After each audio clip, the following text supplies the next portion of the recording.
Hit or flop அப்படின்றது நீங்கள் initial release வச்சு மட்டுமே பார்க்க முடியாது. அப்படி பார்த்தா நீங்கள் ஷாஷாங்க் ரிடெம்ஷனே flop, Anbe Sivam flop, Hey Ram flop, Guna flop. So தெரிதல எல்லாம் எந்தெந்த மாதிரியான படங்கள் அப்படின்ட்டு. அண்ட் அட் சேம் டைம் இன்னைக்குமே என்னன்னா அஜித் ரசிகராலாவே எடுத்துக்கலாமே, அஜித்தோட படங்கள் அப்படின்ற மாதிரி எடுத்துக்கலாமே. அஜித் அவர்களுடைய படங்கள் அப்படின்னு பார்த்துட்டோன்னா சார் இதுதான் ஒரு கிளாஸ் அப்படின்றதுக்கான ஒரு இதாக வச்சிருக்கிறது. பில்லா 2-ஆ இருக்கட்டும், எண்ணெய் எறிந்தாலாக இருக்கட்டும், எல்லாமே எதிர்பார்த்தால் எதுவுமே பண்ணல.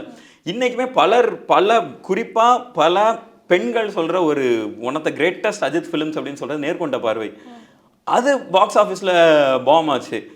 10 ஆஸ்கர் நாமினேஷன் வாங்கிச்சு. Killers of the flower moon box ஆஃபீஸில் ஃப்ளாப் ஆச்சு. ஸோ நான் சொல்கிறேன்ல, ஒரு ஹிட் அப்படின்றது வந்து நீங்கள் பாக்ஸ் ஆஃபீஸ் வச்சு மட்டுமே நிர்ணயிக்க முடியாது. அது கொடுக்குற இம்பேக்டாக இருக்கட்டும், அது சொசைட்டியில் கொடுக்குற இம்பேக்டாக இருக்கட்டும், அது மக்கள் கொடுக்குற சந்தோஷமாக இருக்கட்டும், இது எல்லாம் தான் அதில் இருக்கிற ஆர்டிஸ்டிக் எலமெண்ட்ஸாக இருக்கட்டும், அதெல்லாம் தான் எனக்கு தெரிஞ்சு படத்தை டிட்டர்மைன் பண்ணுதுன்னு நினைக்கிறேன். எனக்கு பாக்ஸ் ஆஃபீஸ்க்கும் படத்தோட வெற்றி தோல்விக்கும் சம்பந்தமே இல்லைன்னு நினைக்கிறேன். பாக்ஸ் ஆஃபீஸ் அதை விட்டுருங்க, நான் படமா அதோட ரீச்சாவே சொல்றேன். ரீச்சாவே அது பெரிய அளவுல போய் சேரல அப்படின்னு தான் சொல்றேன்.